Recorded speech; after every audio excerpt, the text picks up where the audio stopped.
Hello, today's lesson is about finding area, but before we start with finding the area, I want to make sure that you know the difference between area and perimeter. So the idea is if you were describing the difference between area and perimeter to a third grader, what would you say? So go ahead and pause the video and think about that and just write down some bullet points. I'll show you my answer. Okay, so perimeter is the distance around the outside of a shape. An area is a measure of the space inside a shape. And it's two-dimensional, right?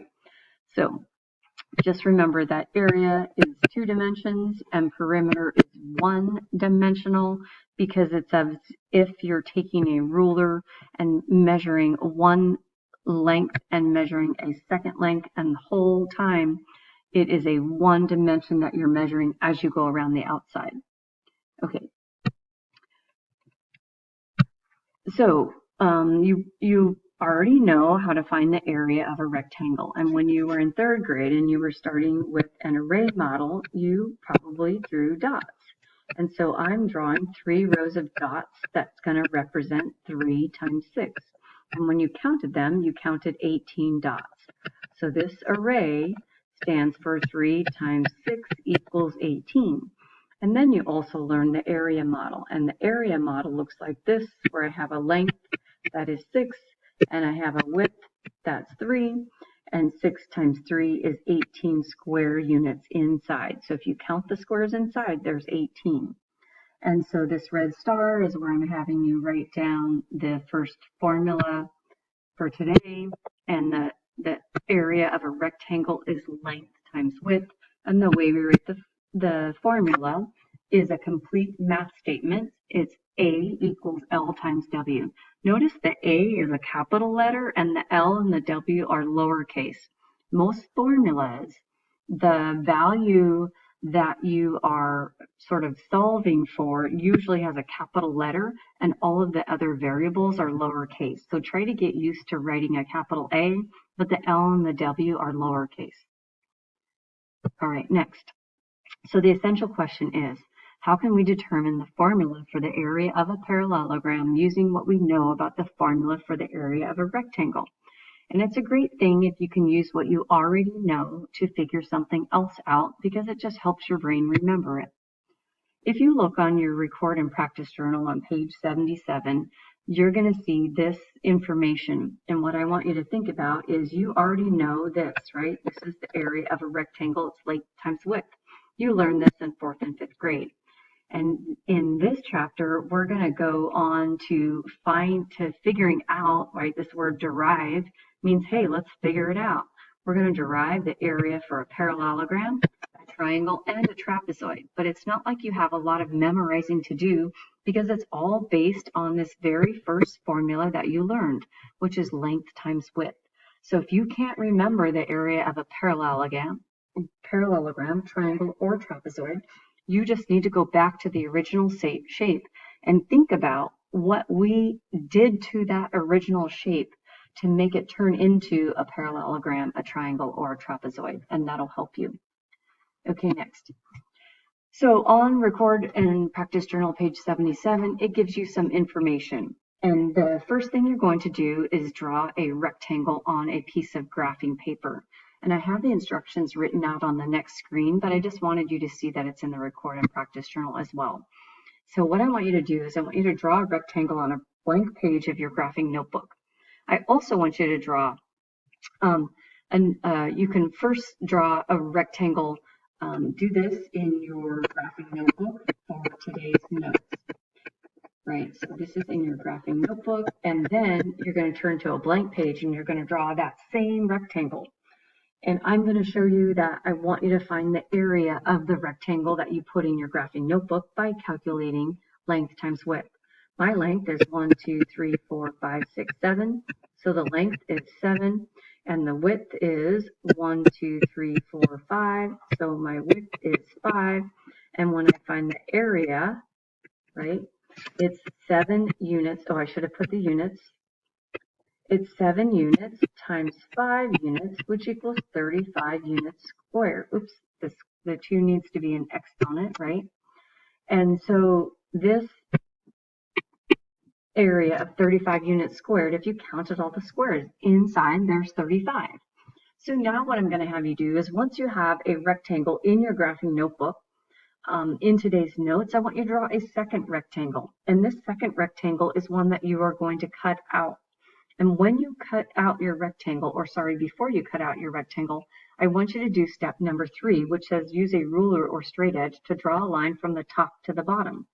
And so your line can go from right to left, right, like a backwards line, or it's uphill in this direction, or you could do a downhill line in that direction. But I just want you to put one line from top to bottom in your rectangle. You're going to cut around the outside, and then you're going to cut along this line. And then I'm going to show you, right, when you cut along this line, then you've got two separate pieces of your rectangle that you can move around. And I'm going to show you this little video that gives you an idea of what you can do. So here is my first video of where you're going to take it and you're going to shift your piece up, over, and back down. Okay, that's all I did. And now I'm going to go to the next one. And this one's a little bit different because the cut's different. Oops, the beginning. I'm going to shift down to the left and back up because the slant was a different way. So either you're going to be shifting your rectangle up or down. Up. And let's close that. All right, so now we're back. So notice with my, the way that mine is slanted, it's going to make sense that I want to put the straight edges together. So, and because if I had a piece of paper, I couldn't really slide this over, I'm going to slide this down, over, and back up. So now you're going to notice that I made a new shape, and this shape is called a parallelogram, right? So the cool part is I didn't actually throw any of my original rectangle away. Now I have a parallelogram, and guess what? My parallelogram is still 35 units squared because I didn't throw any away. So what I want to do now is I want to count along the bottom, even though it's kind of hard because mine goes off the grid paper. If I count along the bottom and think about, I wonder if I could still find what the length is. I might want to move this piece so that it's over here, and I'm going to move, ooh, wait a minute. I see that my length of my new parallelogram is the same as the length of my rectangle, right? So it's 1, 2, oops, let's get a little pen on that. 1, 2, 3, 4, 5, 6, 7. Oh, cool. And the height is from the top to the bottom, top to bottom, 1, 2, 3, 4, 5. Wait a minute. So even though I have a new shape, I still have the same area. So that's really cool to know that if you take a rectangle and cut it up, and then, oops, you shift this piece to make it into a parallelogram, it still has the same area. That's kind of what I want you to understand. It's just like a rectangle. I just cut part of it off and I slid it over so that the two vertical sides are next to each other. This side is parallel. So remember what I mentioned about parallelograms having parallel sides? I'm going to label my parallel sides. And then what I want you to do is I want you to glue this new parallelogram, this new shape, into your graphing notebook. And I'm just labeling the two opposite sides that are parallel, right? Because a parallelogram has two pairs of opposite sides. So that's how you make a parallelogram out of a rectangle.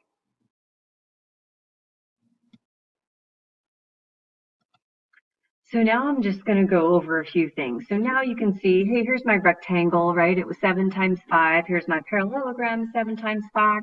Okay, so this is kind of weird now. So you already knew that the formula for a rectangle was area equals length times width.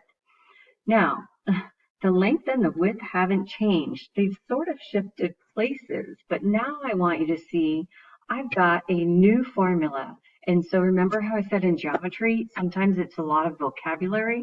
So it turns out when you look at the bottom of the parallelogram, it's the same as the length of the rectangle, but now I'm calling it a base, right? A base is usually the bottom of something.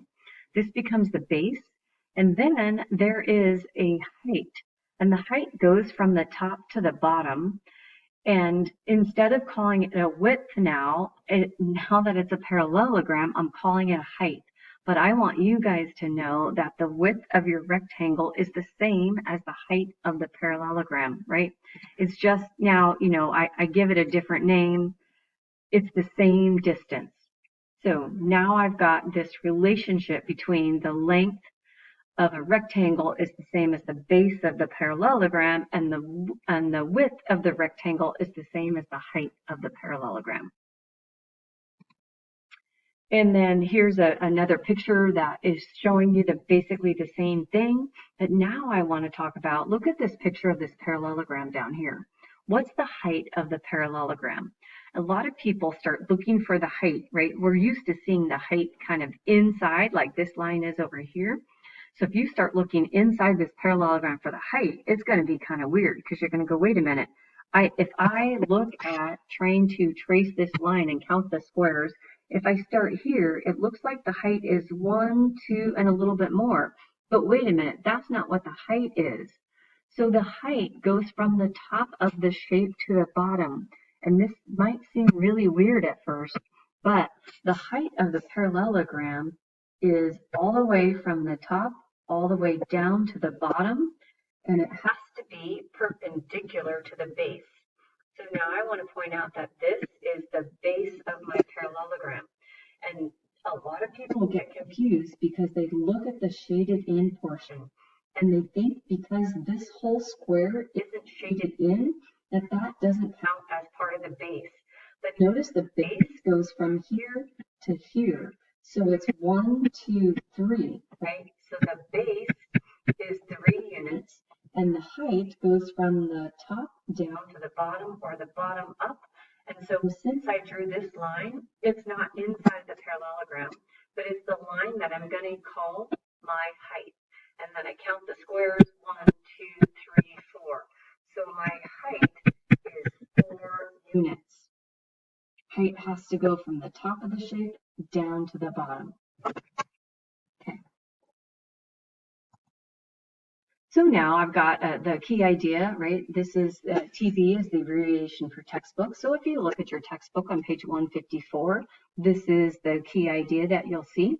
And I want you to write down the red star, right? Which has area of a parallelogram is base times height. And here is the fancy formula, right? We don't use length and width anymore. We call it a base and a height. And then I also want you to write down, I'm going to, let's clear that, let's move that. Okay, so this is what's super important. The height is the distance from the top straight down to the bottom, and it has to be perpendicular to the base. And it says, look for the square. So in this picture, this little square, I know that this is the base and the height is the line that is perpendicular to the base. And then notice on this picture over here, I drew it kind of wonky and sideways, but I still want you to see that the base, let's just say we're making a shape, the base is the blue and the height is the measurement that's perpendicular to it. So this would be the height because it's perpendicular to the base. So I'm going to go back to that picture that we were looking at. And remember, I drew the little perpendicular symbol here. Even though it's not touching the base, right? The height doesn't touch the base. It's perpendicular to the line where the base is. So that's what gets a little tricky. Okay, so go ahead and pause the video and write all of that down. It's also a good idea if you draw a picture of a parallelogram and label the base and the height. I'm going to ask you every time to start off with what you know, right? I want you to look for the base and the height. Okay, so now we've got some examples that I want to do before you do your OYO on your own. And here's what I do when I look at my pictures. If I have it written down, then I just label and I do this. I go, ooh, here's the base. And look at that height. It's perpendicular to it. It goes from the top of the parallelogram to the bottom. So I'm going to put H equals. And then I write my formula. Area equals base times height. And then I plug in the numbers. You guys know how to evaluate. You know how to plug in numbers. I plug in 12 times 14. Now I have to do the math, right? You are welcome to get a calculator, right? I'm not testing your multiplication skills right now. I'm just going to do long multiplication. And you can use a calculator and maybe confirm that I'm doing the math correctly. I put a 0 there, 2, 1, I add my numbers, I get 168. It's 168 meters square. Or you write 168 square meters, right? Because you're counting actually the squares inside. So this is a good answer, and this is a good answer. Okay, next example. All right, a little tricky because there's a fraction. So we're going to be multiplying a whole number times a fraction, and I'm going to label this. Ooh, now this is kind of weird because I kind of wish that this shape, like this, the 4 doesn't look like a base because the base is the bottom of something, right?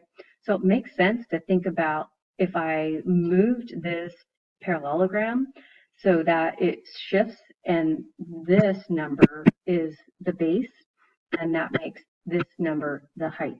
And then I write my formula, area equals base times height, and then I plug in. Now here's where you can, right? If I want to change my 8.5 to 8.5, why not? I'm going to use a calculator. If I have a nice easy fraction, it makes sense. And then I'm going to multiply by 4. And notice I'm careful to put my 8.5. That's a decimal. That's not a decimal. That means times. And then I'm just going to multiply my 8.5 times 4, 20, carry the 2, 32, 34. There's one decimal place, so my decimal goes there. So my answer is 34 feet squared or 34 square feet. So finding the area of a parallelogram is just like finding the area of a rectangle. Okay, so now we're on to the OYO. I'm going to pause the video and have you do these on your own, and then you can unpause it and check your work. The base, this is the height, area equals base times height, equals 7 times 18.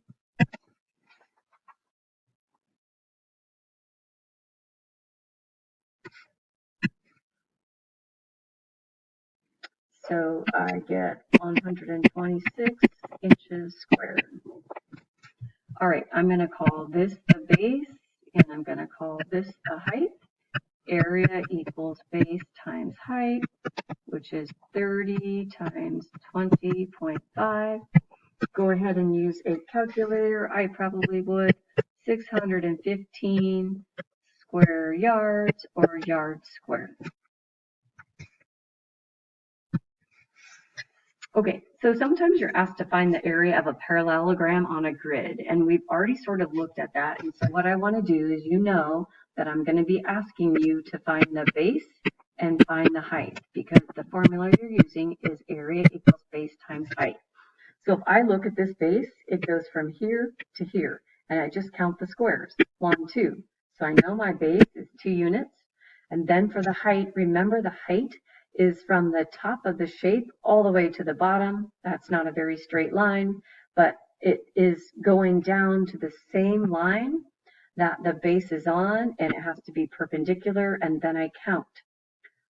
And even though, right, it doesn't look like it's going all the way through that square, you start at the top and you count down to the bottom. 1, 2, 3, 4, 5. So the height is 5 units. So my area is 2 times 5 is 10 units squared. And when you don't have inches or feet, you just call them units. Okay, so now you're going to try some OYOs on your own. Find the area of the parallelogram. You already know the information that you need is base times height. Okay, I'm going to count the base. 1, 2, 3, 4. Base equals 4 units. Remember, you're looking from end to end. Don't be fooled by the fact that only half of this square is shaded. And then I go from top to bottom. That matches the base. I'm going to put my right angle and I count 1, 2, 3. So the height is 3 units. And my area equals 4 times 3, which is 12 units squared. All right, last example. Now in this example, I'm asking you to find the area of a shaded region. And I want you to see that the shaded region is a parallelogram, right? So shaded part is a parallelogram, but there's a tricky cutout, right? And the cutout is a rectangle. You already know how to find the area of a rectangle. So what you're going to need to do is find the area of the shaded part, and then you're going to subtract, right, the area of the cutout. So area of shaded part minus the area, area of the whole parallelogram minus the area of the cutout is going to give you the shaded part. All right, so don't get confused, right? This is the rectangle. So I'm just going to circle this, and I'm going to write, right? Remember, the area is length times width. So I'm going to count the length, the long side, and I'm going to do 3 times 1. So the area of my rectangle is 3 feet squared. Now for the area of my parallelogram, there is my base, and here is my height. So area equals 7 feet times 5 feet, which equals 35 feet squared. But then remember, I had to subtract out the 3 feet squared because the white part has been cut out, and I end up with 32 square feet in my shaded portion, because the area of the whole shape is a parallelogram, and I need to subtract out the rectangle. So now you're going to try the last two on your own. Go ahead and pause it, and then I will show you my work. And I'm going to put the area in here equals 3 times 2. That's my cutout.